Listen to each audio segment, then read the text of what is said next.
നമ്മൾ വീണ്ടും കൊച്ചിയിലേക്ക് തന്നെയാണ് പോകുന്നത്. മിഥുൻ അയ്യപ്പൻ മഹാരാജാസ് കോളേജിൽ നിന്നാണെന്ന് മനസ്സിലാക്കുന്നു. മിഥുൻ, ഇനി 1 മണിക്കൂർ തികച്ചില്ല വോട്ടെണ്ണി തുടങ്ങാൻ.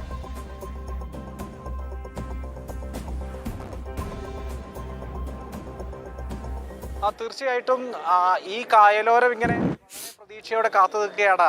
ഈ നഗരസഭ ഇനി കോർപ്പറേഷൻ ആര് ഭരിക്കാൻ പോകുന്നു എന്നറിയാൻ വേണ്ടി കാത്തിരിക്കുകയാണ്. കഴിഞ്ഞ ഏതാനും മാസങ്ങളായി, കുറഞ്ഞ 1 മാസം നീണ്ട അതിശക്തമായിട്ടുള്ള പ്രചാരണമുണ്ട്. അതുപോലെ തന്നെ വലിയ സങ്കീർണമായിട്ടുള്ള സംഭവ വികാസങ്ങൾ, പാർട്ടി മാറലുകൾ, അതുപോലെ തന്നെ റിബലുകൾ, അങ്ങനെ വലിയ രീതിയിലുള്ള സംഭവ വികാസങ്ങൾ നടന്ന ഒരു ഇടമാണ് ഈ കൊച്ചി കോർപ്പറേഷൻ എന്ന് പറയുന്നത്. അതുകൊണ്ട് തന്നെ ജനവിധി എങ്ങനെ ആർക്ക് അനുകൂലമാകുമെന്നുള്ളത് ഒരുപക്ഷെ പറയാൻ കഴിയാത്ത വിധം അതിശക്തമായിട്ടുള്ള മത്സരം നടന്ന ഇടമാണ്. പലയിടങ്ങളിലും ത്രികോണ മത്സരവും ചതുഷ്കോണ മത്സരങ്ങളിലും പലയിടങ്ങളിലും സ്ഥാനാർത്ഥി അപ്രതീക്ഷിതമായി സ്ഥാനാർത്ഥി ഇല്ലാതെ പോയതിന് പേരിലുള്ള NDAയും അതുപോലെ തന്നെ LDF മാത്രമായിട്ടുള്ള മത്സരവും, അങ്ങനെ 2020യുടെ സാന്നിധ്യം, അങ്ങനെ വലിയ രീതിയിൽ ചർച്ച ചെയ്യപ്പെടുത്ത നിരവധി ഡിവിഷനുകൾ ഉണ്ട് എന്നുള്ളതാണ് ഏറ്റവും പ്രധാനപ്പെട്ട കാര്യം.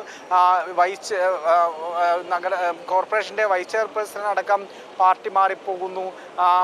അങ്ങനെ വലിയ രീതിയിൽ സംഭവ വികാസങ്ങൾ നടന്ന ഒരു ഇടമാണ് കൊച്ചി കോർപ്പറേഷൻ എന്ന് പറയുന്നത്. ഈ ആകെ 76 സീറ്റുകൾ ഡിവിഷനുകൾ ഉള്ളതിൽ 39 എന്ന് പറയുന്ന സീറ്റ്, അതാണ് ഒരു കേവല ഭൂരിപക്ഷം പിന്നിടാൻ ആവശ്യമായിട്ടുള്ളത്. ആ 39 സീറ്റുകൾ പിന്നിടാൻ ആര് പിന്നിടുമെന്നുള്ളത് തന്നെയാണ് ഏറ്റവും പ്രധാനമായിട്ടുള്ള കാര്യം. ഇടതുമുന്നണിയും അതുപോലെ തന്നെ UDFും ഈ 42 സീറ്റുകൾ അവർ നേടുമെന്ന് ഉറച്ച് വിശ്വസിക്കുന്നു. അവർ അത്തരത്തിലുള്ള ഒരു പ്രതീക്ഷയാണ് മുന്നോട്ട് വയ്ക്കുന്നത്. ഏത് തരത്തിലുള്ള രാഷ്ട്രീയ കാറ്റ് ആഞ്ഞടിച്ചാലും തങ്ങൾ ഈ 42 സീറ്റ് നേടുമെന്ന് തന്നെയാണ് UDFും LDFും മുൻകൂട്ടി കാണുന്നത്. എന്നാൽ ആർക്കൊപ്പം ആയിരിക്കും ഈ കൊച്ചിക്കായലിലെ കാറ്റിന് ആർക്ക് അനുകൂലമാകുമെന്നുള്ളത് ഏതാനും മണിക്കൂറുകൾക്കകം തന്നെ അറിയാൻ സാധിക്കുമെന്നുള്ളതാണ്. BJPയെ സംബന്ധിച്ചിടത്തോളം നിലവിൽ 5 സീറ്റുകളാണ് BJPക്കുള്ളത്. ഇപ്പോൾ അവർ വിലയിരുത്തുന്നത് 6 സീറ്റുകൾ കൂടി അധികം നേടി ഏതാണ്ട് 11 സീറ്റുകൾ എങ്കിലും BJP ഇത്തവണ ഇവിടെ നേടും എന്നുള്ളതാണ് ഇപ്പോൾ ഇവർ പറയുന്ന കാര്യം. BJP പറയുന്ന കാര്യം 11 മുതൽ 15 സീറ്റുകൾ വരെ ഇത്തവണ നേടാൻ സാധിക്കുമെന്ന് പറയുന്നു. അതേസമയം തന്നെ നമുക്കറിയാം, കോർപ്പറേഷനിൽ BJPയുടെ ആദ്യ പ്രതിനിധിയായിരുന്ന ശ്യാമള S. പ്രഭു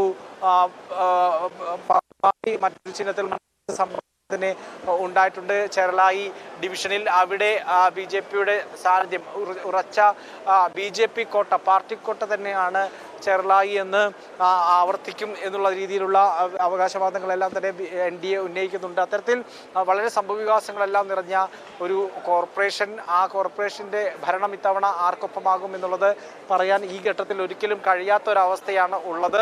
തീർച്ചയായും ശബരിമല കേസ്, അതുപോലെ തന്നെ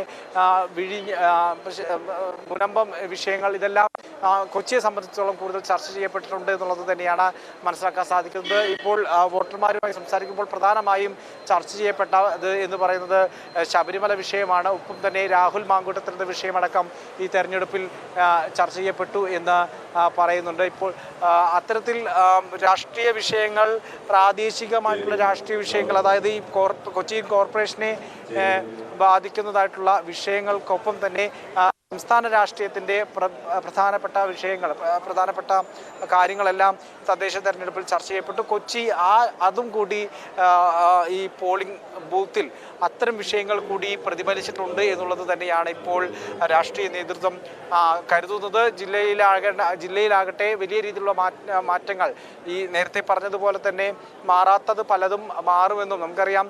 രാഷ്ട്രീയത്തിൽ ഒരു പുന്നാപുരം കോട്ട എവിടെയുമില്ല, തകർക്കാൻ പറ്റാത്ത കോട്ടകളൊന്നും എവിടെയുമില്ല എന്നുള്ളതാണ് രാഷ്ട്രീയത്തിൻ്റെ ഒരു സമവാക്യം. ആ സമവാക്യം ഇത്തവണ ഏതൊക്കെ കോട്ടകൾ തകർത്തുകൊണ്ട്